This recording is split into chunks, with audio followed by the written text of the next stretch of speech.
No, real bills. Real bills. Yeah. Real bills. Real bills. Okay. So after the afternoon session, we're moving on to the real bills doctrine of our great man, Adam Smith.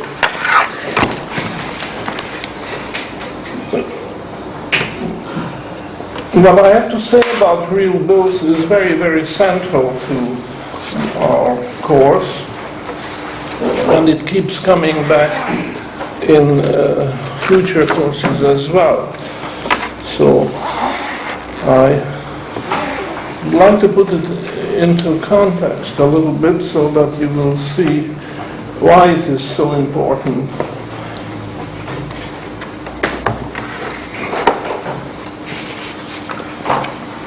The very central thing is the gold standard. This is our creed, the center of our efforts to rectify so much of the ills of the world, if you could go back to the world standard. However, real bills are at least the second most important thing in the following sense. The gold standard is not able to function without a clearing house. By clearing house, I mean, figuratively speaking, a system whereby the payments which occur in society, lots of payments, different parties, and so on, the payments are cleared because only a relatively small portion of all the payments are actually cleared by transferring gold from one party to another. As most payments, and requests for payments, come into the clearinghouse. And say two banks are representing a lot of payments to be made and payments to collect from different parties, and what they do is they only settle the net difference in gold. Most of the payments can be crossed out. This bank has a client which is paying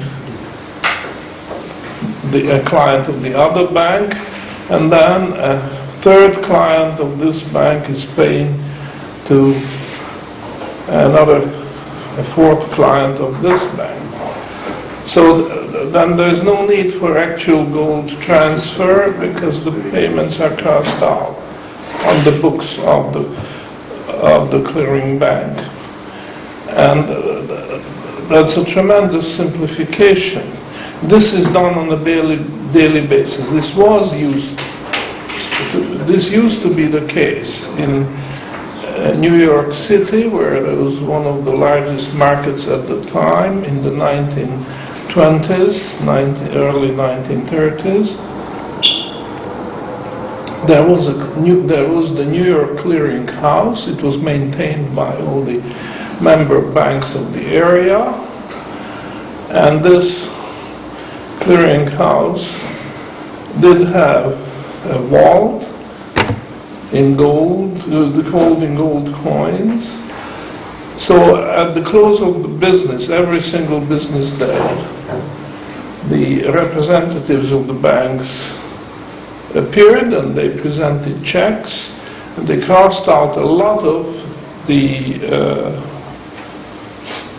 payments because of this feature of cross payments. And there was a net which couldn't be settled by crossing out, and this balance was settled by physically shifting the gold or gold coins from one vault belonging to one bank to another vault belonging to the other. And this was done on a daily basis, believe it or not. As late as, say, 1930, this was still the case. That's how the banks cleared In other words, there was need for much less gold than otherwise would have been if every single payment was supposed to be settled in gold. And without that feature of clearing, the gold standard wouldn't have been operational. It would have seized up, especially at a busy time such as Christmas, pre-Christmas shopping. The amount of payments was so huge that there was physically not enough gold to settle. But there's no need for that, because as I have just explained, and I usually say that, and Philip quoted me on that today. I was very pleased to say that this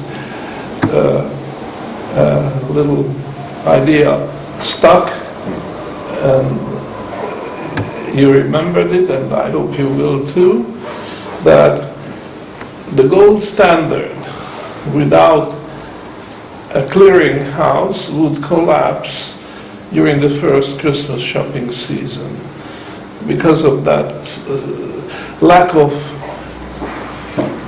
flexibility, adjusting to a surge of demand for means of payment followed by a relative collapse of demand, which happens usually in January. The level of payments is very, very low.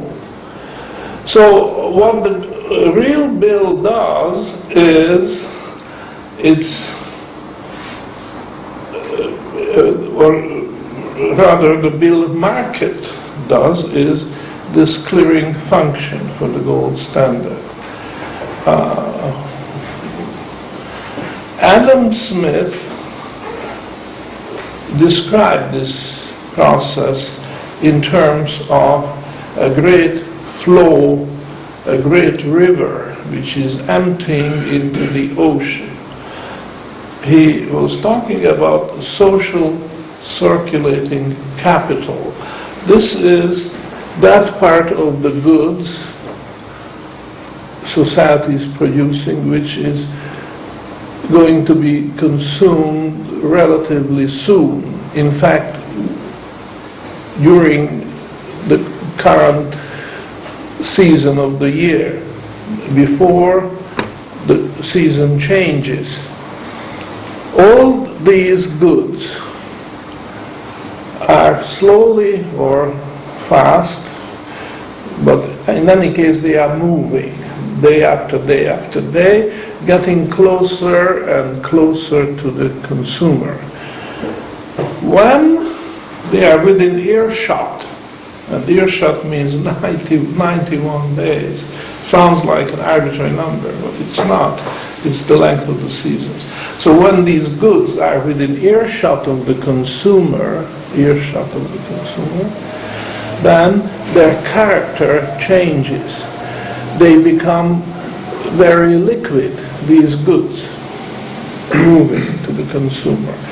Because it can hardly be questioned that they will be picked up by the consumer. I mean, the flour which will be baked into bread and the bread consumed by the consumer, this is a fact that so much bread is consumed every single day by the consumers. So that part of the social circulating capital, which has the shape of flour, to be picked up by the baker, and the baker is making the bread, and the bread is consumed, is a foregone conclusion. There is no risk involved in handling that part of the social circulating capital. Just to compare it with something, and I give you an extreme example, something as a surgical instrument used by surgeons operating on patients. There is a market for that too. But if you handle that type of merchandise, and there, to be sure, there are people who have to handle that, there is a considerable risk involved, because how do you know how many of these instruments will be purchased during the year? Or there is another danger too. You have an inventory of surgical instruments, and then some improvement takes place. Some surgical procedures which call for a different instrument, and they are discontinuing the use of the old one, and you are sitting with an inventory which you may not be able to sell. So there are all kinds of risks involved if you handle some special merchandise. And this is just one extreme example, but there are many others where there is risk. And I think this is the mistake which a lot of Austrians even today make, that they assume that the risk is evenly distributed for all those people who handle the merchandise moving to the consumer. And this is just not the case. There are certain types, and this is what we call social circuiting capital, concept created by Adam Smith, which the risk is minimal. I mean, I agree there is risk in life. Even stepping on a street is risky in the sense that brick could fall on your head and you drop dead. I mean, there is a risk. Or hit by a car, or a streetcar, or a bus. But we are talking about differences of degrees of risk. And I think Adam Smith has the merit of pointing this out, that the great flow of social circuiting capital, that part of the consumer goods which are certain to be consumed, first of all removed from the market and consumed by the consumers, so they will not get back into circulation. Once they are consumed, it's like water from a river emptying into the ocean. There's fresh water, and once it reaches the ocean, it becomes salt water, sea water, which is completely different. The ecology is different type of fish strive in fresh water and salt water. This is the kind of metamorphosis which is taking place in the flow of goods to the consumer markets. The social circuiting capital is dissipated in consumption. And that means, as you approach that point, the important thing for us is the reduction in the level of risk. So the certainty takes place of risk, and therefore the way to finance the movement of that mass of goods, the social circuiting capital, is very different from the way of financing the movement of other types of goods. All the others are just piled together, and you have to study them separately. But the social circulating capital, the movement of social circulating capital, is financed by real bills. And literally bills, because what is involved is that there is, to take a typical example, there is the retail merchant who has ordered certain consumer goods from the wholesale merchant, and the wholesale merchant delivers the goods to the retail merchant and bills him, writes a bill telling him how much of this, that item he has delivered, and what is the price. But it never ever happens, and I'm talking about the situation under the gold standard, that the wholesale merchant expects to be paid in cash, in gold. He doesn't expect that, because this has been the merchant custom since time immemorial, that merchants who do constant dealings with one another, like the wholesale supplier and the retail merchant, they extend a credit which is at the outer limit as long as the season of the year, whether it's spring or summer or fall or winter, because usually different types of food is being consumed during different seasons, also different types of clothes, and the demand for fuel is very different in the summer from that in the winter. There is need for fuel in the summer too, to be sure, but the winter is usually calling for a lot of fuel to be burned to heat the buildings. So accordingly, the type of merchandise which is being delivered and sold to the ultimate consumer is going to change with the seasons. And that is the reason why there's an outer time limit. Real bills mature in at most 91 days, which is the same as 13 weeks or 3 months, the length of a quarter, the season of the year. A lot of people ask questions, well, is that an arbitrary thing? And I would say, I don't think so, because you can try if you want to. You are an innovative mind, you have an innovative mind, and you are a retailer, and you might just ask the wholesaler to bill you for 180 days for a change and see what happens.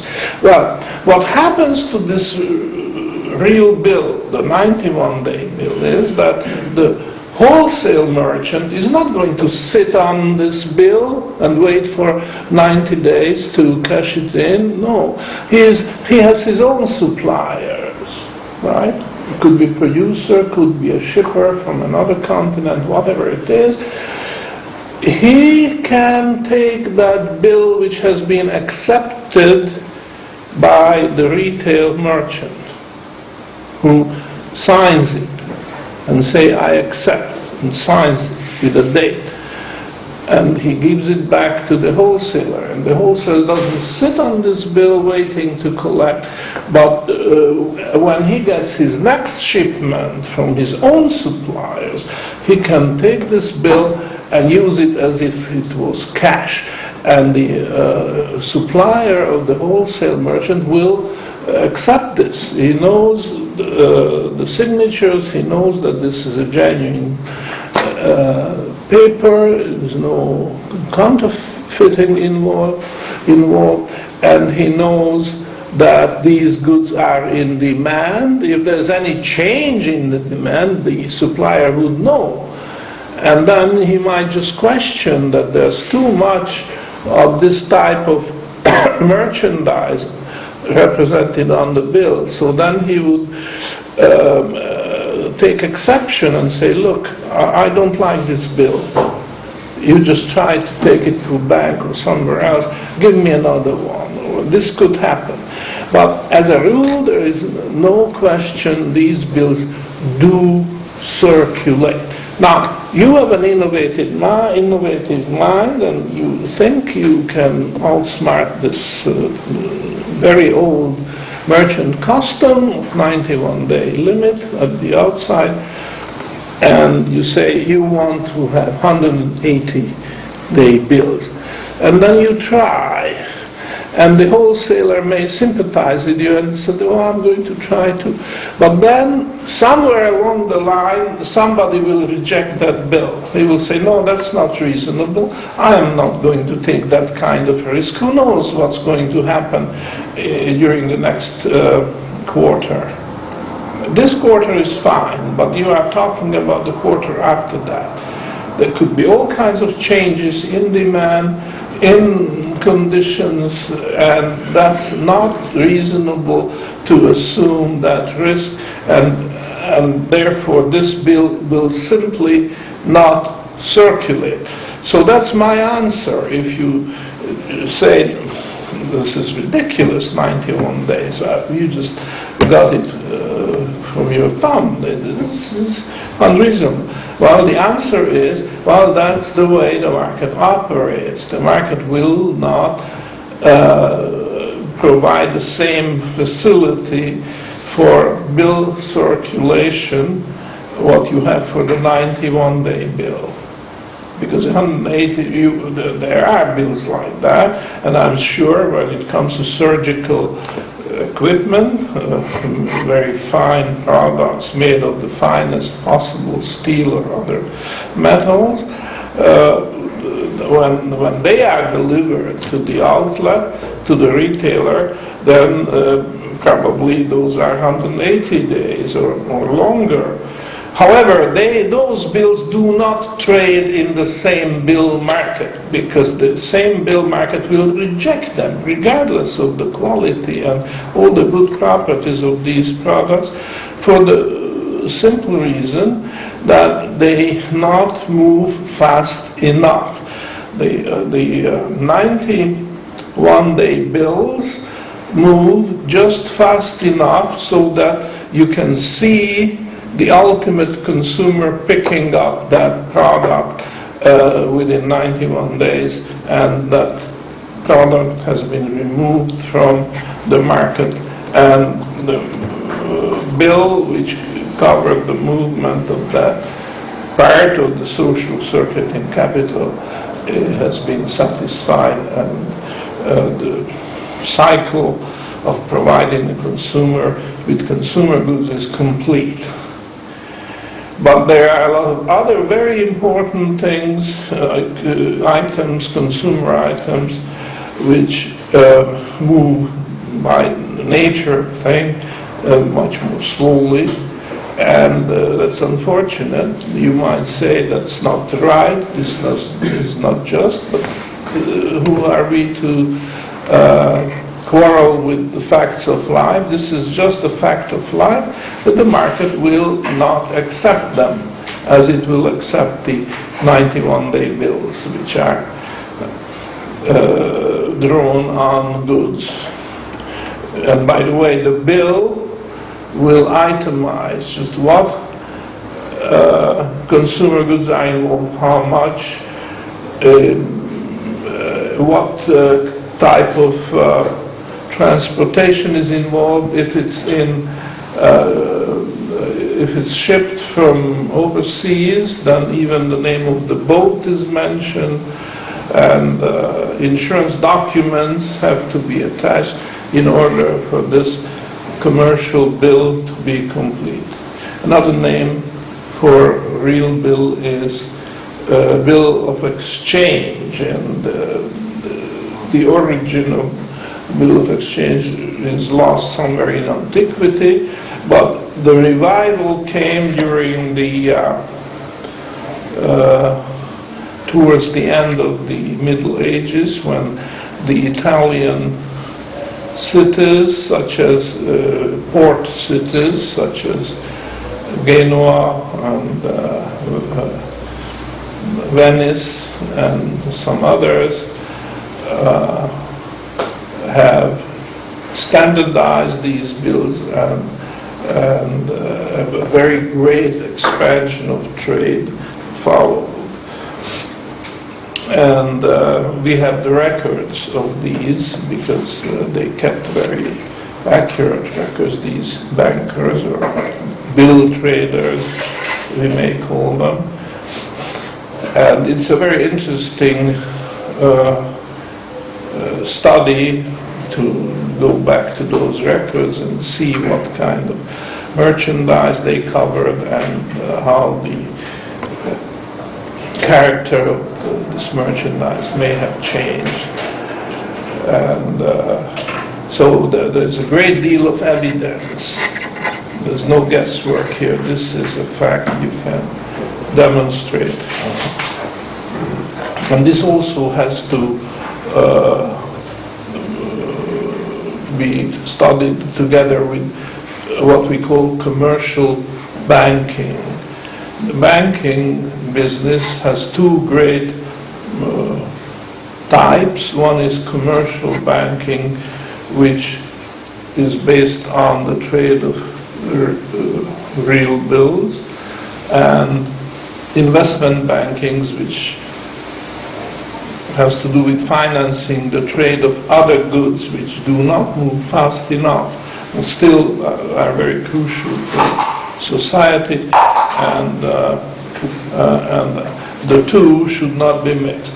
But in this discussion, I'd like to emphasize this, and I would like to ask you to remember this, that real bill circulation is possible even in the complete absence of banks. Why? Because, as I have just explained, real bills do circulate on their own wing and under their own power. You do not have to have banks to push this type of paper. This type of paper flies on its own wings and under its own power. Now, admittedly, banks do bring something to the enterprise. For one thing, these bills are not ideal for circulation because they are made out for odd, usually very large amounts, but odd amounts, not ending with zeros, say $1,000 or $10,000 or even $100,000, but odd amounts depending on the, if you add the merchandise which they cover, there is a figure coming out. There's no rounding because you just have to pay that amount at maturity. So that is one disadvantage, that no standard denomination. And therefore, when you use it for payment, you have to make adjustment for the last few digits, which you make in small change or some other way, or just write that, okay, you are short or you have overpaid, and carry the balance on the books. This is what they do more often than not. But that's one handicap, one disadvantage. It can be overcome. It doesn't cause any kind of setback in the circulation of bills, but it's an inconvenience, admittedly. When banks come in, they issue their own banknotes. That's always in standard amounts. And then you don't have to do those side calculations because you just count out the banknotes and then you multiply a number of them with the face value and you have the amount right there, and easy calculation. So that is one disadvantage. The other disadvantage is the appearance of a discount, but it's a blessing, also a blessing in disguise. What happens is that when a bill changes hands, so say the wholesale merchant passes on this bill to the supplier of one of the things the wholesale merchant handles in payment for the latest supply, then it's not the face value which is going to play a role, but a discounted face value.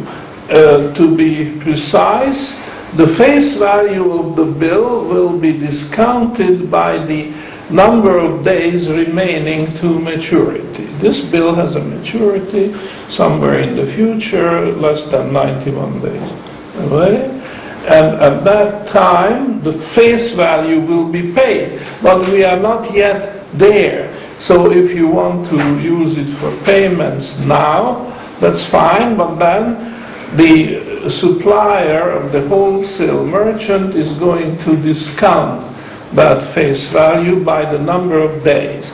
And there's also a discount rate involved, which we have to discuss separately, how the discount rate is determined and how it may change upwards or downwards.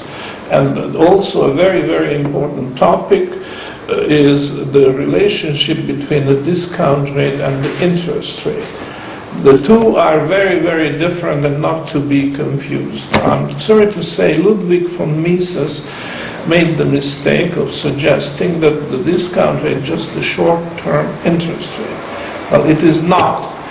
And I'm sorry to contradict Mises, because I respect him, a very great man. In fact, I am willing to say is the greatest economist of the 20th century. But he made a mistake here. He made the mistake in spite of some other authors, lesser known authors.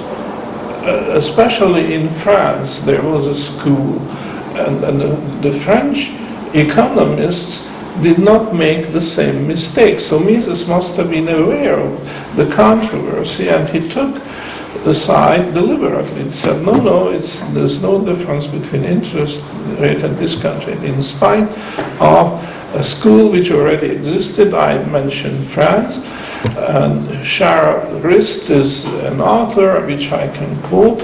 He wrote a book on the history of economics and money and all that, and he is pointing out to you all those authors who have studied this question and came to the conclusion that the discount rate is an entirely different phenomenon from the rate of interest. The forces which shape the discount rate are entirely different from the forces which shape the interest rate, and the sources and of payment and the use of them and everything what has to do with this type. There are simply two types of credit, by and large, to simplify the picture. One type of credit has to do with savings, and the measure of efficiency is the rate of interest. And the other type of credit has to do with consumption. And there the measurement of efficiency is the discount rate.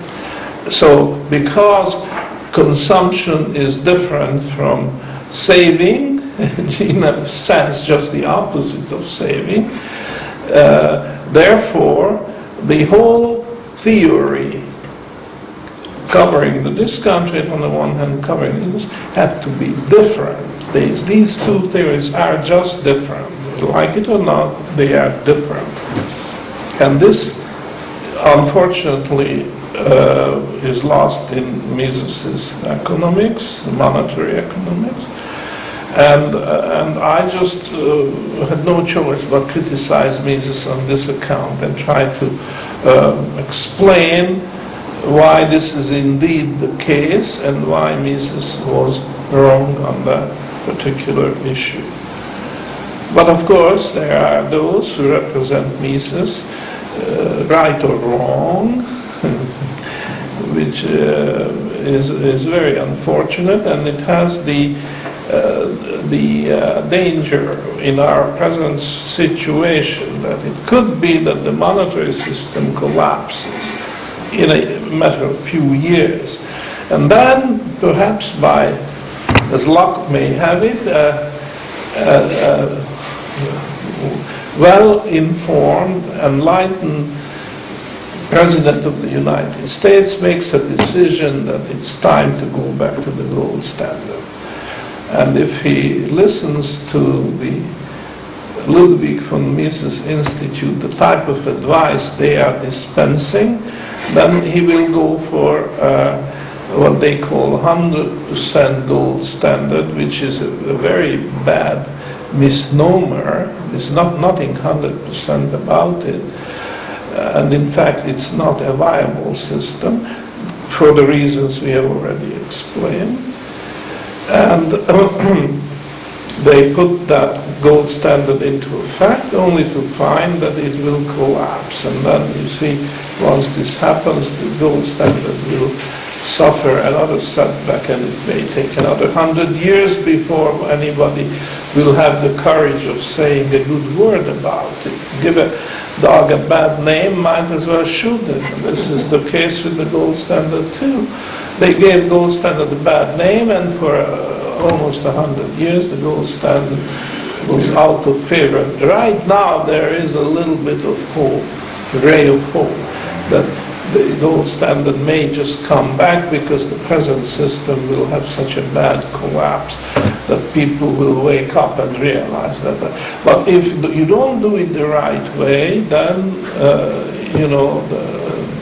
we are really in for more trouble. And that's why I say this is just so important for us to do this enlightening information, educational type of work, that the bill market is an integral part of the gold standard. Two cannot be divorced, cannot be separated, because if you do, then it is no longer a viable system. And I use this as a proof that, and this is where I meet complete negative attitude on the part of the Ludwig von Mises Institute. My point is this: don't talk about banks, bad banks and crooked bankers and the rest of it, because real bill circulation is a fact of life even in the complete absence of banks. And Adam Smith is talking about such a situation, that there are no banks, but there is a circulation. And Mises is aware of that. He makes explicit reference to Manchester, the city of Manchester in Britain, and Lancashire, and there were two great areas. The industrial era was the beginning of the industrial era. One had to do with the wool industry, and the other had to do with the cotton industry. And of course, cotton had to be imported, but even wool, I think, by and large, originally the sheep were bred in Britain, but very soon the market became so large that Australia had to come in, and imported wool was part of that market. No, I forget. Lancashire was. I think Lancashire was wool. Wool. Yeah. And Manchester. Cotton. Was cotton. I think so.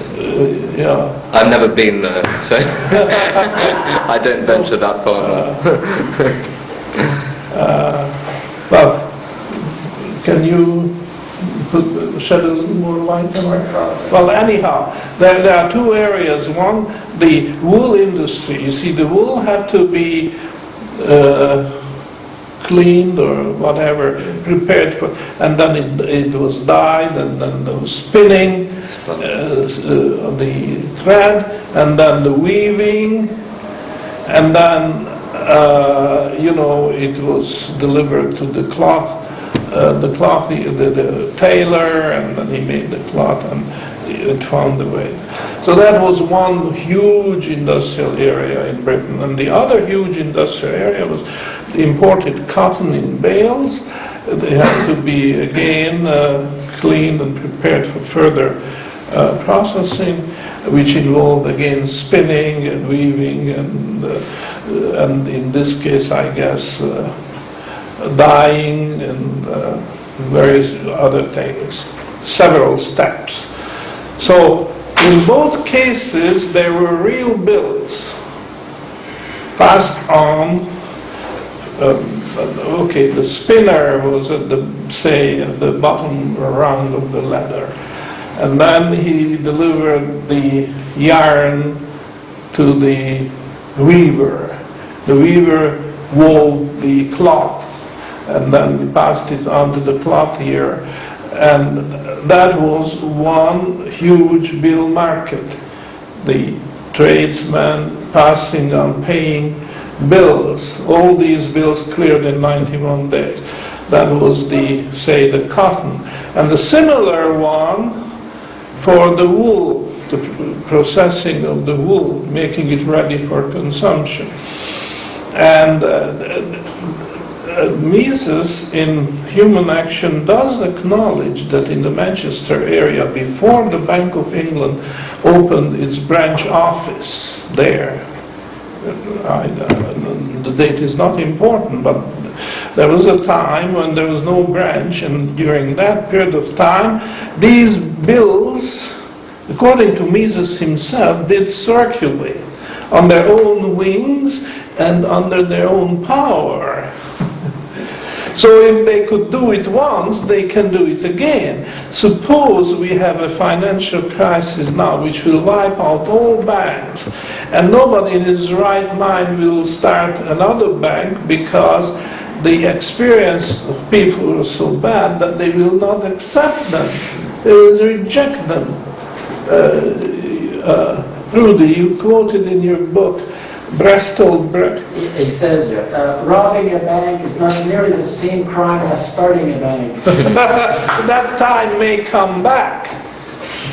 And does it mean that we'll have to starve because no baker will bake us bread? No, it will not, because real bills will take over and they will circulate and they will finance all the consumer needs.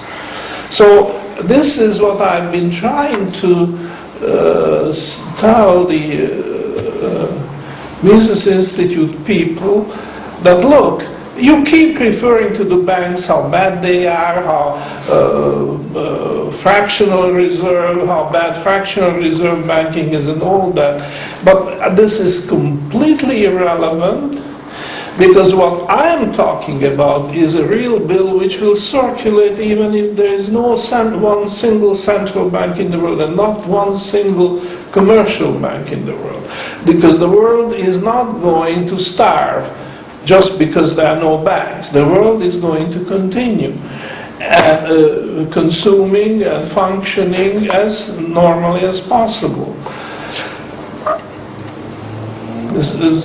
I got nowhere, because they will still start talking about fractional banks and this and that, just shifting the focus away to the central issue that real bills do exist independently of the banking system. They are financing consumption, and that's a different function altogether for financing long-term projects, home construction or construction of factories or any kind of activity where credit is needed, where credit is falling due in more than 91 days.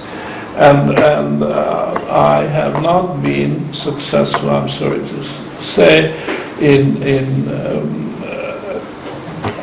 making them debate the issue on these terms. You know, I mean, I'm quite willing to debate the good and bad aspects of banking, that's not it. But to this particular issue, it's irrelevant. Because you won't get to the bottom of the problem of real bills if you keep shifting the focus to banks. And that's why I am telling you right now, right here, that in order to understand that great debate, which has a relevance to our problems, because the problem is what happens if the monetary system collapses, how to get out of this terrible disaster, because that will definitely be a disaster, make no mistake about it. And the answer is real bill circulation. But in order to be prepared for that day, one has to understand the issues. And as I say, that is unfortunately even within the sound money camp, of which certainly the Mises Institute is a part, and my so-called New Austrian School of Economics, I invented that name on purpose because I want to emphasize that we are new in a definite sense.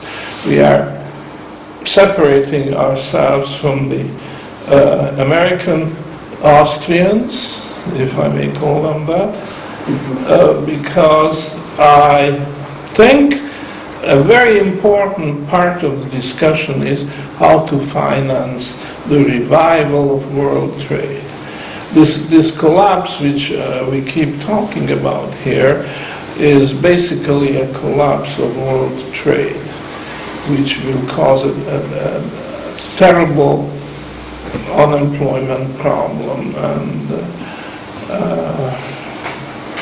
closing of factories and production facilities and generally destruction of capital, because once you close a factory it represents capital destruction.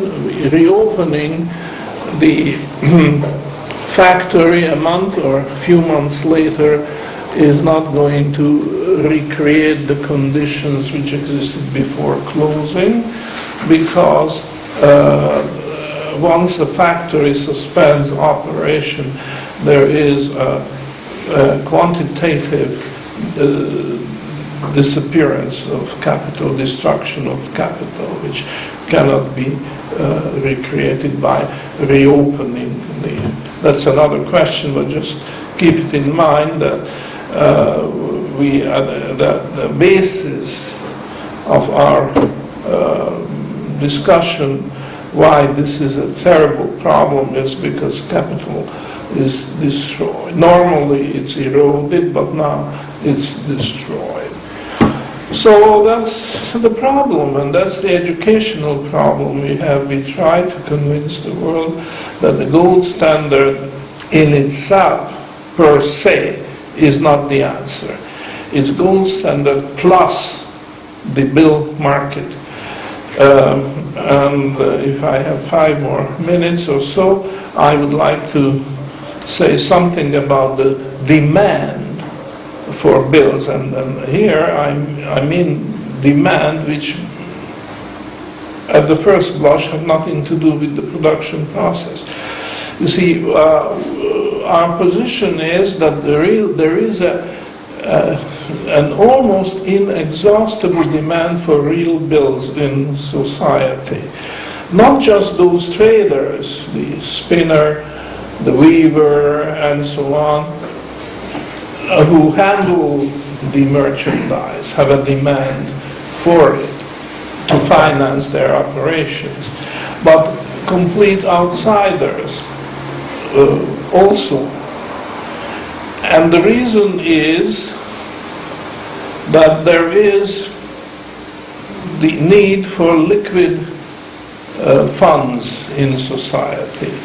For instance, you have a commitment to make a payment within 3 months. It could be purchase of a house. You have signed a contract, transfer of title, but there is a date of closing out the deal, which is in the future, say 3 months.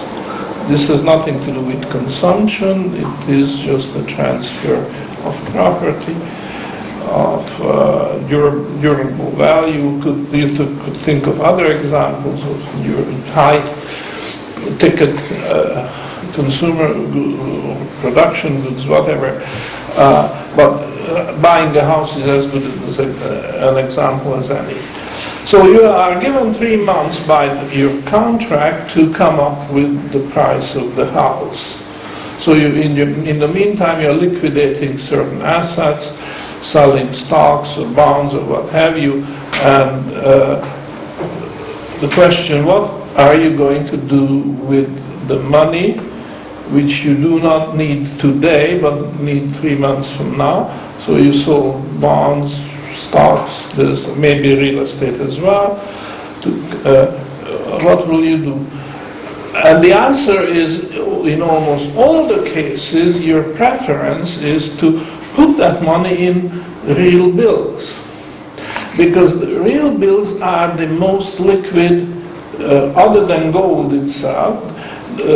But gold is, let's say, an asset which yields no return, whereas the bill yields a return. The discount itself is it means that the real bill is increasing in value a little bit every single day up until its maturity date, when it reaches its maximum. But since it's an appreciating value, its liquidity is the highest of all assets you can think of, with the exception of gold. But gold gives you no yield. So you wouldn't, in buying a house, you wouldn't invest this money you raise in order to have the lump sum you have to pay over at the closing out date in the form of gold. That would not be reasonable. You would rather buy bills which mature either on that date or a little bit later. And you can be sure that this means of payments will be acceptable to the seller of the house. There's just no question that it won't. Because the seller of the house is in the same boat. He realizes that the best way of making these short-term payments, or these payments which mature in a relatively short time, the best means is real bills. So there is a demand. Now, banks, whether fractional reserve or not, I would say if a bank keeps its reserves in the form of real bills to the tune of, say, 40% of its assets and the rest in the form of gold, it's a very liquid bank. And I would not call it a fractional reserve, because these bills are maturing in the form of gold coins. So at maturity, they are payable in gold. They are not payable in other paper. They certainly are not allowed to be rolled over.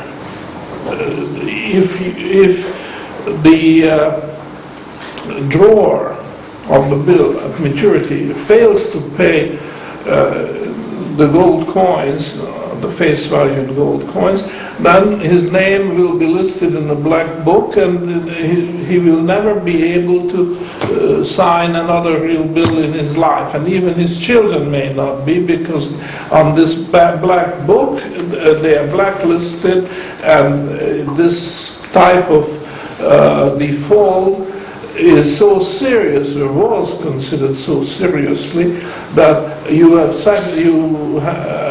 given up all hope of ever starting a business under your own name because of that default. So this is a better guarantee than the Federal Reserve of the United States or the U.S. Treasury can ever give you, because these people, some of them are scions of merchant classes having a history, or families, merchant families having a history of several generations, maybe a couple hundred years, are not going to risk their name to be exposed to this kind of abuse, that somebody somewhere in the family issued a bad bill which was not paid in gold upon maturity. So this is a fact, and therefore the demand for real bills is very, very high. So if a bank ever experiences a run, which means that gold is being demanded in exchange for its side liabilities, such as banknotes or bank deposits, and the bank experiences a depletion of its gold, which threatens that they might have to close the door of the bank, at least temporarily. They can avoid this if they liquidate real bills from portfolio, which they can carry, which they obviously carry. Now, you might say, well, what if the other bank is in the same boat? Because there's a bank run on all the banks. Well, my answer is that when one bank experiences a run, there must be banks somewhere in the world which are overflowing with gold. They have a surplus of gold. And they are scrambling to exchange their gold for good paper, good real bills, because that's an earning asset. And the real bill is the very best earning asset a bank can have. And therefore, the banks which are overflowing with gold are going to bid in the bill market for this paper. So the bank experiencing a run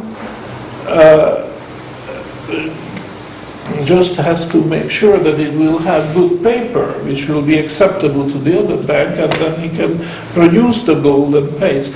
So in other words, I don't buy that argument that there could be a general liquidity crisis like the world had in 2008.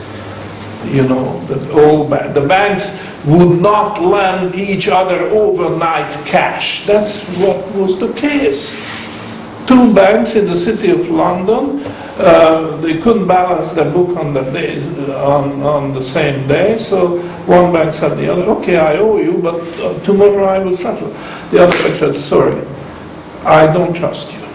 You may have a lot of those toxic papers, and I don't know what kind of trick you may consider to pull on me. And the banks did not have the confidence in one another to lend overnight.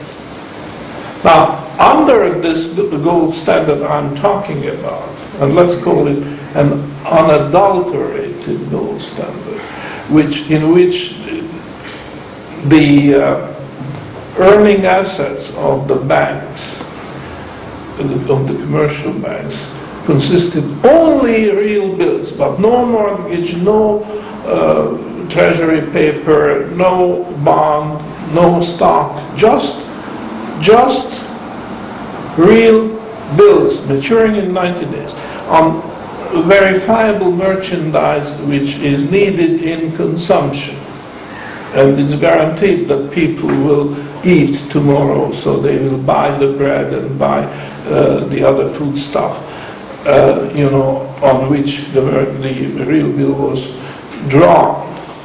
Under these circumstances, that would not happen. The crisis did happen in 2008 because the banks, in pursuit of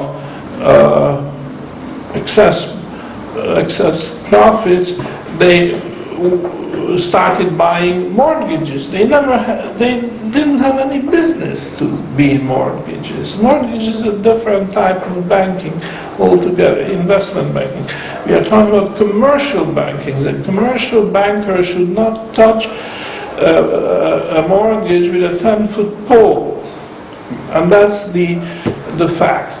But once they violate these rules, then it starts snowballing and eventually collapse will happen. But as long as they stick to the principles of commercial banking, bill market is there as a source of liquidity, and it will assist banks to get out of temporary payments difficulties. All right, I sign off, and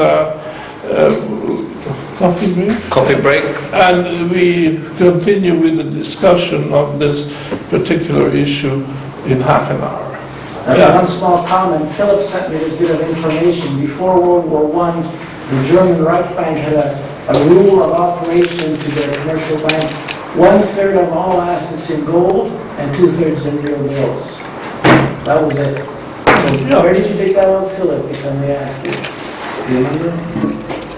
Somewhere. It was from Adam Ferguson's book, The Death of Money.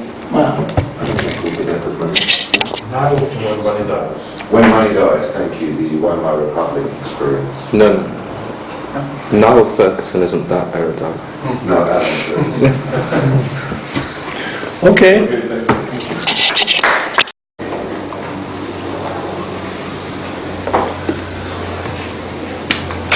All right, we open for Open the floor to questions or discussion. or discussions. I think it's a good point to remember that a loan is not necessarily liquidated by the sale of whatever the loan was used for. So when you take a loan, as let's say BOAC to buy an airliner, you don't liquidate that loan by selling the aircraft. The loan is liquidated by sales of tickets, which is completely unrelated to the actual sale of the plane. A real bill is always liquidated by the turning of a good. That's why we call it, how do we call it, using another word? Self-liquidating. The credit is called self-liquidating, but the credit involved in selling airplanes is not self-liquidating. Not self-liquidating necessarily. The sale of houses is not self-liquidating. Mortgages. A mortgage is not self-liquidating.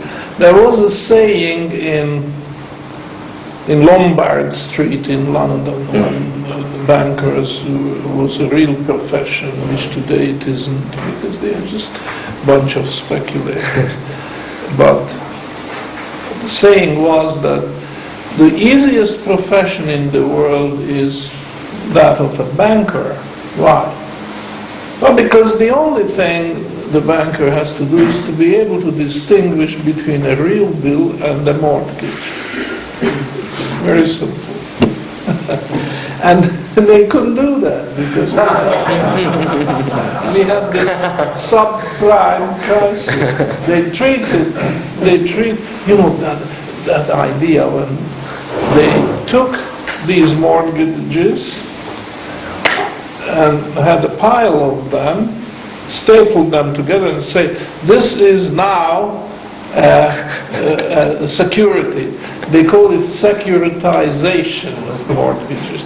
And whatever junk is in this pile is nobody's concern. The main thing is that the bank sells this liability as quickly, get it off its hands as quickly as possible. And the devil will take the hindmost. That's all. But that at one point this whole system will explode. This is just incredible, isn't it? That they had the whole legal structure of countries and so on, and this type of activity was allowed. When we do have the proper knowledge to be able to distinguish between liquid security and an illiquid mortgage. A mortgage is by its nature one of the most illiquid assets, because brick and mortar has been sunk into something, and by that very fact that they've been sunk into a structure, this is no longer liquid. And to suggest that just by a smart banker would put a pile of this together and staple it and say, here it is, your security, take it. Not only it was allowed, it was encouraged. People like Greenspan, they thought this was marvelous, because the consumer was up to here. But now you say we liquidate your home equity. You have paid into your mortgage so much, so we have a formula here, we'll liquidate it, and you can spend it as if it was cash. What you is sunk into brick and mortar. It's so crazy, and this is what has happened. And then they wonder what has hit them. They are surprised. Well, that's, we just did proper banking. Nobody could have seen this coming. All right. Yeah. I think Mark was first. Mark? Just a very short question. Could you name an example of real bills today? I mean, are they around still? A practical example?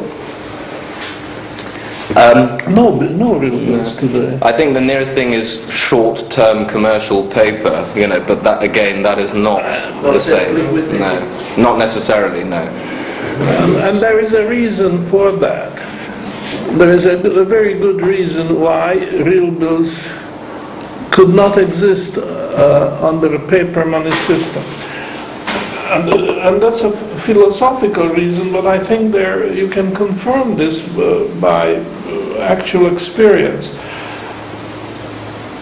The idea that here's a real bill and this will mature into euros or dollar bills, Federal Reserve notes, is preposterous. It's just preposterous because when you say matures into, it assumes that what it matures into is a higher quality instrument. I mean, how is it that an instrument matures into a lower quality? But as it is, if there were real bills today, and I claim there aren't, but if there were, they would be the highest quality, much, much better quality than Federal Reserve notes or Euro notes or yens or what have you. Much better quality. If they existed in the sense they existed prior to World War I. That, in other words, they would circulate. Yeah?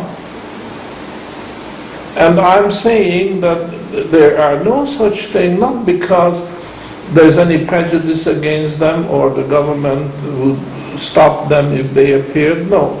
Simply because nobody would take it the same way as they did when they were gold convertible at maturity prior to World War I. Nobody would accept them in circulation with the same ease. I'm not saying that it would never ever be accepted, because obviously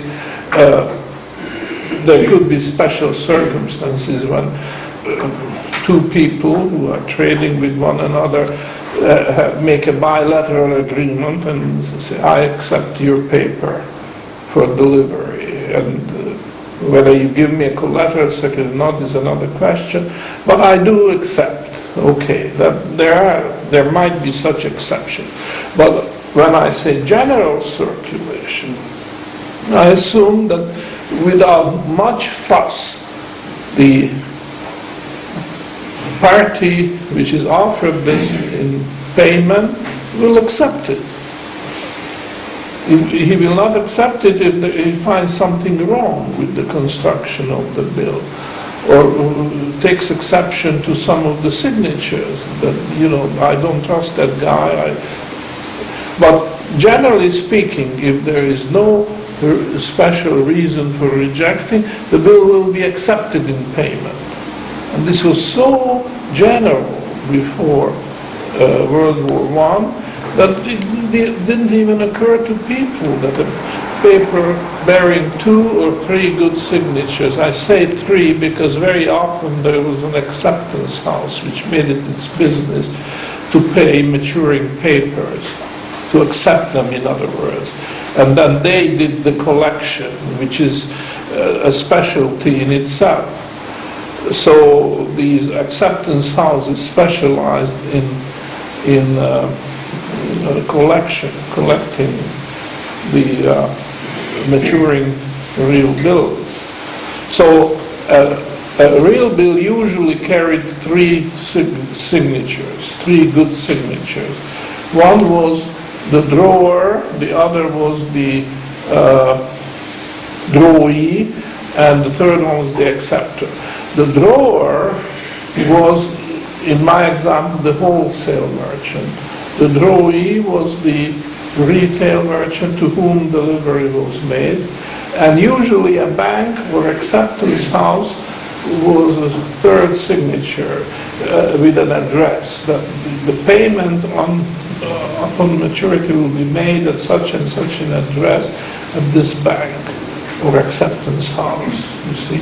And then on maturity, you would, if you were the last one who, at the moment of maturity, had this bill, we take it to the acceptance house, no questions paid.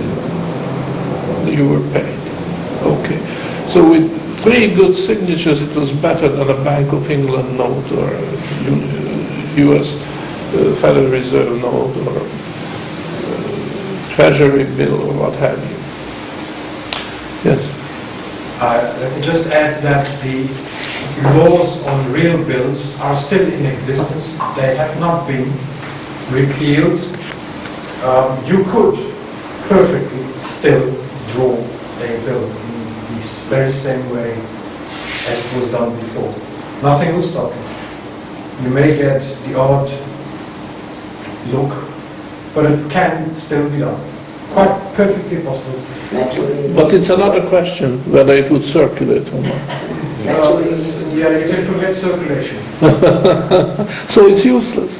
Because the purpose of drawing a bill is not that you have evidence that money is owed to you. The purpose is that it's a most liquid instrument which will circulate, literally, on its own wings and under its own power. It's important. There is also a little space where you could, where the drawer would have or could possibly sign, and I'm not sure about the words in English, but in Belgium we called it aval, A-V-A-L. And if he signs twice, so there's a double signature of this person, then he would stand as surety with his personal goods. The same drawer, Yes, in this case the wholesaler. If he signs on the same document, on the same bill, and he signs in the little block aval, I'm not sure what the English word is, he is then personally liable. All his personal goods and belongings. Yeah. Never mind, he's the director of the company. Yeah, I haven't met this, but I can see the reasoning behind. The reasoning is that today there are so many unlimited, so many limited liability firms that you can almost take it for granted that the next firm you are going to do business with is a limited liability. Now, the disadvantage of the limited liability firm is that a director of that company is liable in case of default or winding up that particular firm only to the extent of his ownership of the stock, of the shares of his firm. But his personal wealth is untouchable. Sorry, limited liability. That's none of your business. But I have robbed the company, milked it until it ran dry, is forgiven because I have limited liability. Now this wasn't the, and of course, practically all banks in the world today are limited liability banks, which means the directors of the bank are responsible only to the extent of their ownership of the stock or the share issued by the bank, which is really nothing, because in this day and age of trillions of dollars of new debt being issued like that is no assurance.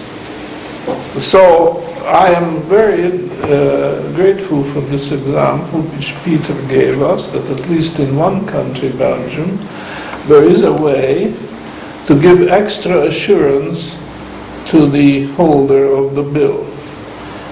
And this is the case when the drawer, in this case the wholesale merchant, signs the bill twice. First in his capacity as the drawer of the bill, and secondly, he will forego his limited liability, and he will open himself to unlimited liability, so that in case the firm is liquidated and not enough assets are found to cover the existing liability, then the directors of the firm will have to answer by their own personal wealth.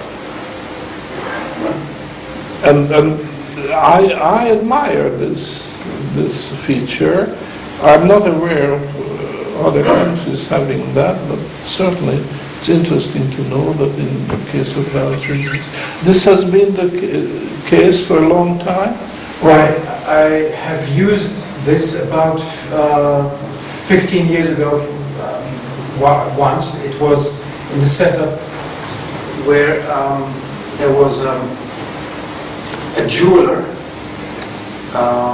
who bought watches from the company where I worked for, and he didn't pay on due time, and he accumulated quite a debt to the company. He was the biggest customer of the company, obviously. He became one. So I was given the task by the director to collect. And I knew this was the biggest friend of the big boss. So what can I do? I can't phone him up and hound him down. So I took a little trick and I made him sign a bill. And when he was in my office, he was saying how he had a good holiday in his second holiday near the sea, and it was his house. And I said, well, really? Aha.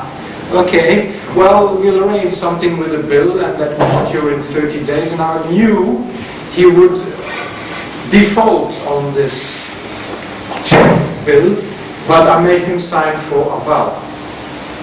And obviously he defaulted again, which now the company has then the chance to enter him on a black book with the bank, so that is bad enough, because it's a matter of public record. I gave them this very sneaky document to the auditors, and with the recommendation, please collect, because now it becomes a liquid document. You do not need to pass through a judge for judgment on default. You can actually liquidate it directly with a bailiff or a sheriff or anybody else. Go and collect and attach goods. Now that was the intention, so I thought I did my duty, but somehow the company director was not so happy with me doing this to his best friend. Yeah. Did you get the money? I don't care, I was told to go. Louis, did you have a question? It was more at the time a comment or an observation on how our individual responsibility has eroded over time in all of this. The professor made me realize how the social role of real bills. It's a society, it's a social phenomenon. Just like how money arose in the first place was a natural societal phenomenon. It's not the state, or it wasn't announced that this is money now. And at that time, I guess, you didn't have fund managers. You didn't have people managing other people's money. You manage your own money. You might trust in the banks for savings, if you wanted to do that, but there was a whole industry that developed in the 20th century, a whole industry that didn't exist before, that was based on managing other people's money, because you were talking about the toxic waste and the securitization of mortgages and I mean, nobody in their right mind, if they didn't have any government guarantee, or if they didn't have a fund manager who was making decisions for them and who could, had enough knowledge to understand, and society talked about these things, would buy this shit. But professional fund managers who, it's not their money. There's a very interesting controversy brewing in the United States. I told you about this bunch of mortgage papers piled together, stapled together, and put on the market as securities, thereby lending a lot of liquidity, quite artificial and quite unjustified. But what happens under the present crisis is that a lot of mortgages are defaulted on. And suppose that you defaulted on a mortgage which is in this pile somewhere, and then the bailiff comes and wants to put you out of your home. And then you tell the bailiff, well, show me the mortgage. Yes. Well, he cannot show the mortgage because it's stapled together with a lot. So in other words, the liability disappeared. And this works for the homeowner because it protects him. I mean, not all the courts in the United States will do that, but there are judges, you can be sure, all over, who sympathize with the poor homeowner who has been made subject to this crisis artificially by those who invented this securitization process, and now they just want to put them out of their home. So the judge will accept the argument that you couldn't prove your ownership, you couldn't produce your mortgage, and therefore the case is dismissed. It happened again and again. Perhaps it hasn't caught on as a wildfire, but at one point it could. And then the question is, who is responsible for this? Well, obviously those who invented this securitization. I would have sympathy also with the homeowner who has been made the scapegoat of this. In fact, he was tricked into going into debt by the system. And now he is victimized and he will have to give up the house. So that will be very, very interesting to see how it turns. And I would predict that this mortgage crisis could be put aside, because ultimately no court will grant the right to displace a homeowner. However, there's a much bigger threat is hanging over the mortgage market, and that's the commercial real estate. Is a much bigger problem than the home mortgages crisis, you know. And there the excuse, then the judge won't have sympathy for the fellow whose commercial property is mortgaged, and I think that will be devastating. So, you know, there will be all kinds of twists in this saga of mortgage crisis, and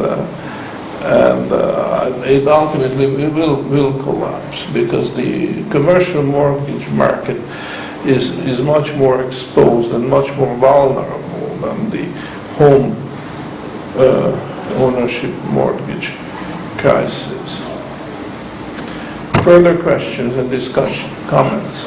I would have liked to know if you could replace the interest rate with discount rates altogether, and therefore, fulfilling the religious obligation of some religions that you must not charge interest. I'm not sure I understand your question. I don't quite get what you mean there.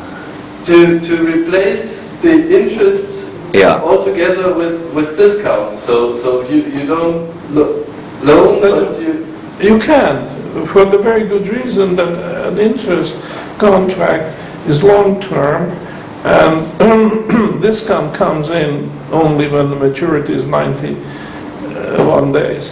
Yeah, but you could also have a longer maturity and therefore replacing longer interests. Well, that's just playing with paper, but the substance disappears. The substance is circulation.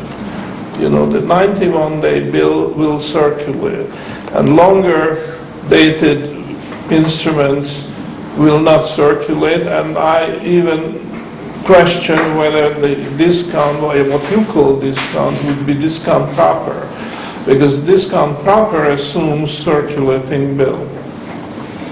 If the bill doesn't circulate, then it's another thing altogether, and it's the interest. And then, of course, religion does come in.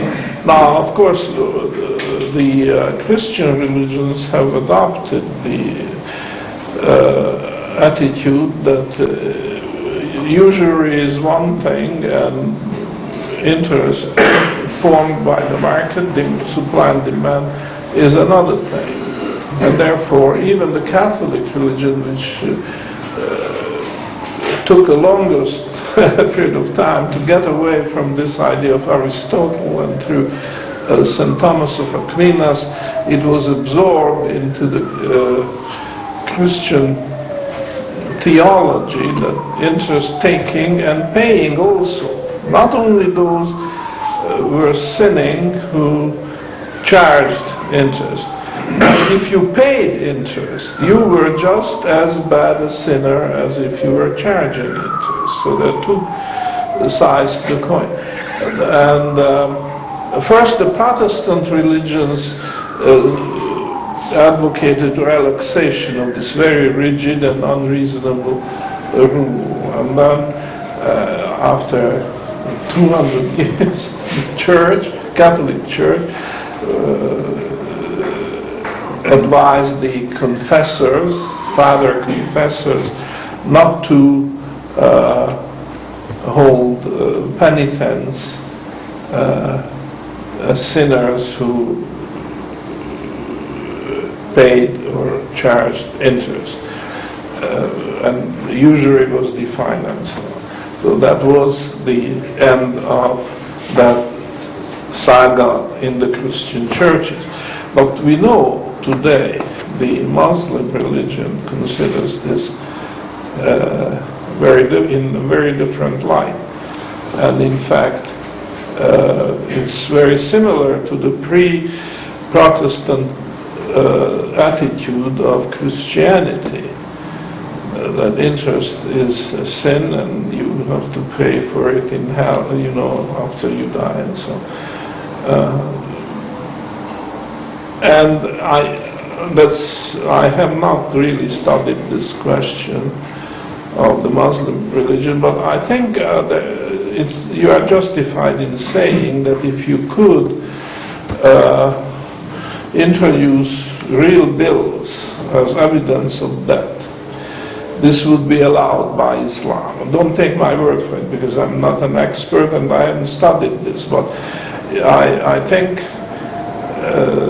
this would be a very reasonable compromise for them to make, because they realize that the system is just too rigid. If you eliminate all credit, then society will suffer, because they have to forego with a lot of good things, including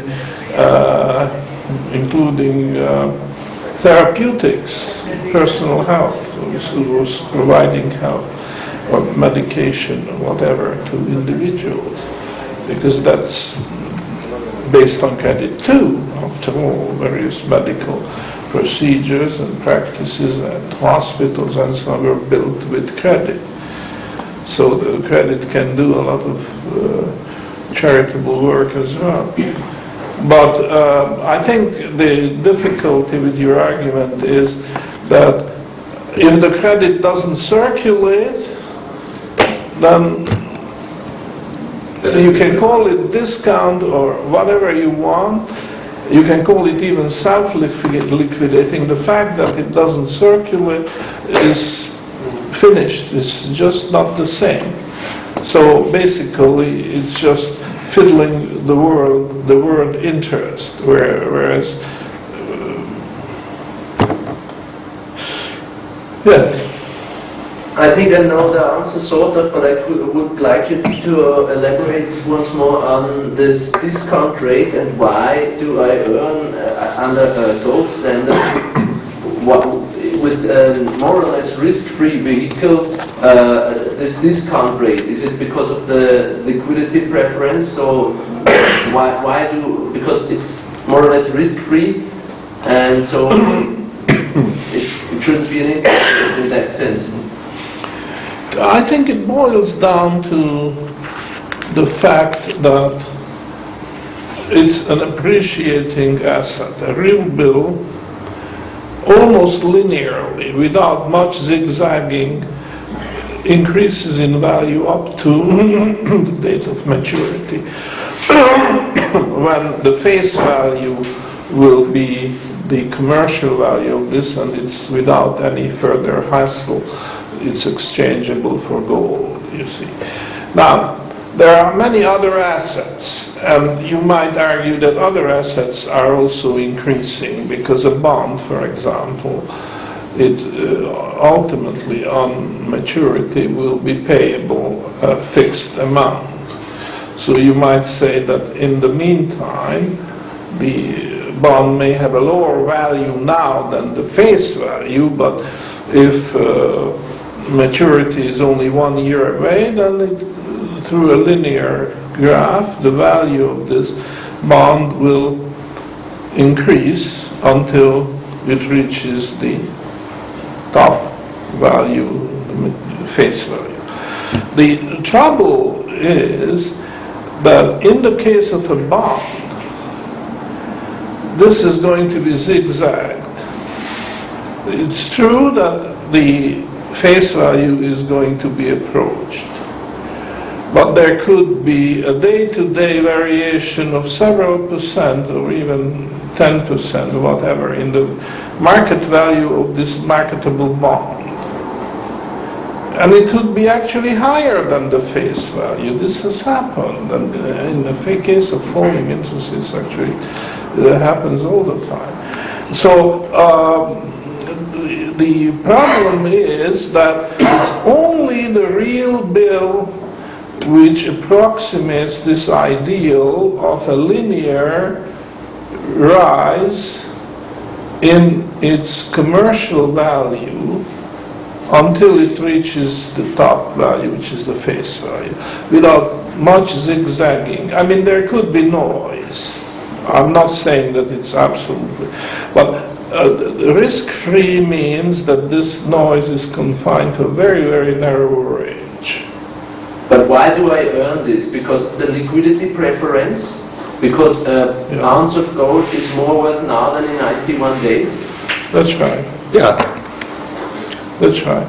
So it's a real advantage to have this risk-free feature of the instrument, which other assets, other paper assets just do not have. Even in the best, take government bonds close enough to maturity, say 1 year away, they will be influenced. The best run government with a surplus, everything is order, financial house is complete order. Market conditions could make the market value of this government bond fluctuate, so it still has the feature that its value on average increases, but with a zigzag. So you buy a bond today, you might have to sell it tomorrow at a loss. This would, I would say, hardly ever happen in case of real bill. And one add-on question, if I may. I draw on an analogy which you actually gave us in one previous session regarding the fiat money system and the gold money system, where you actually mentioned that under the fiat money system there's too much. You compared it with the circle of blood, and you said it's too much of white, too little white blood cells. Exactly, and enough or too much red cells, you know. So under this analogy, what is real bills? Are there red cells or white cells or something in between? Good question. Can you give a snap answer to that? The platelets. Platelets. The reason why I'm asking is because I concluded that under a pure gold standard, let's call it like that, the problem is you've got probably too many white cells and too little red cells which are circulating. That's what I thought, and kind of the model with the real bill.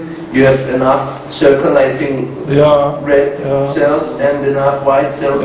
That distinguishes. But no analogy is ever perfect, you know that. This analogy is very helpful to show that the paper money system is missing something. And what it is missing is similar to white blood cells, which are the fighters in the system. They're fighting the various bacteria or viruses or what have you, which invade the system from the outside. And they are always there. If you don't have a good immune system, then you know what happens. You are going to die. It could be a trivial disease such as influenza or pneumonia or what have you. And of course, the other question is the cancers, because there are cancer-fighting white cells. We know that, and we know that leukemia, for instance, is a disease which has something to do with the bone marrow, right, which produces these white blood cells. So, but every analogy like this is imperfect. And when I say white blood cells, I usually think of gold. But it's a very good question, I admit, to ask. Wouldn't the real bill will be a complement? So it's, you know, there are white blood cells which fight cancer, white blood cells which fight HIV virus, and white blood cells which fight pneumonia. And the real bills have a very wide appeal because they fight a lot of these invasive diseases. It is reasonable to me, but I haven't thought enough about that I would commit myself to a definite answer.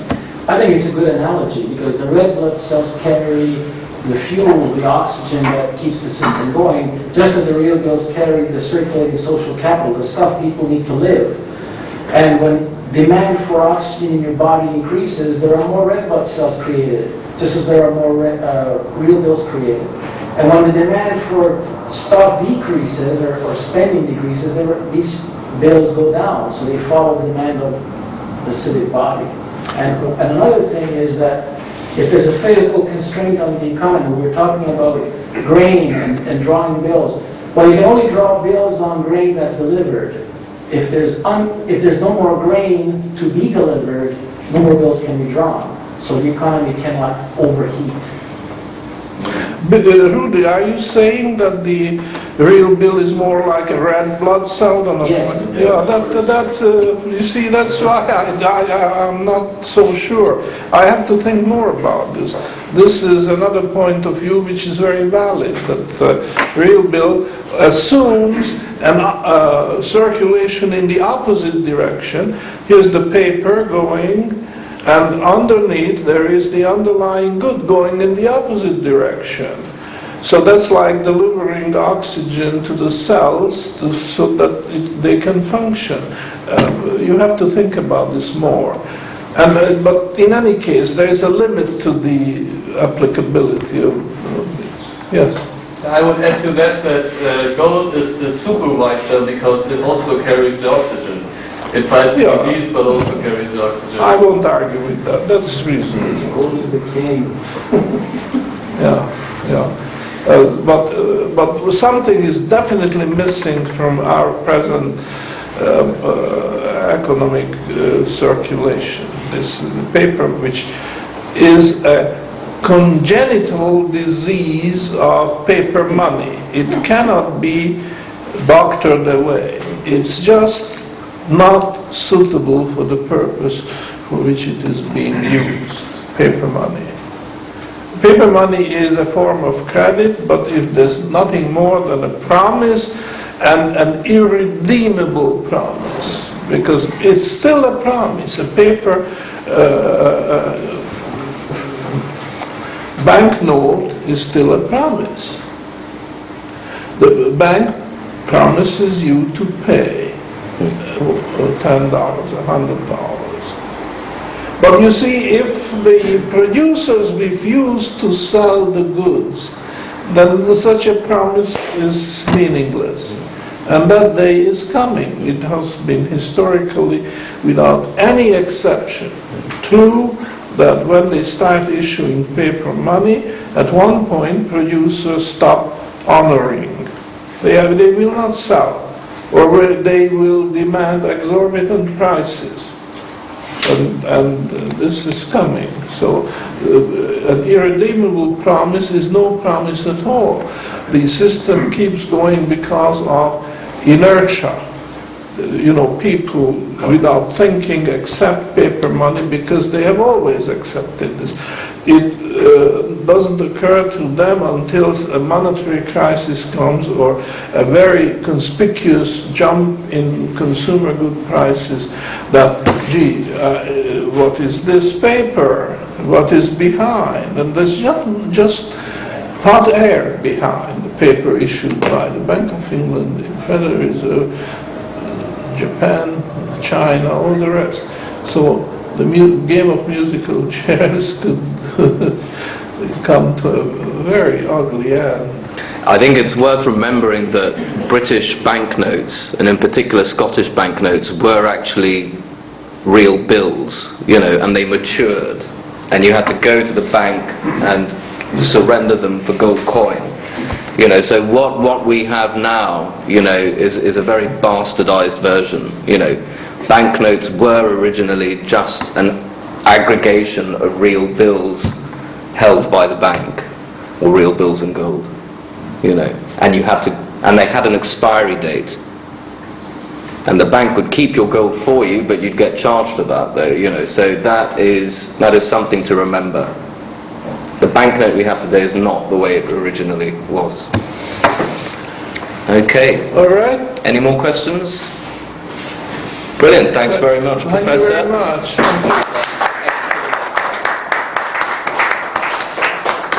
So we'll continue to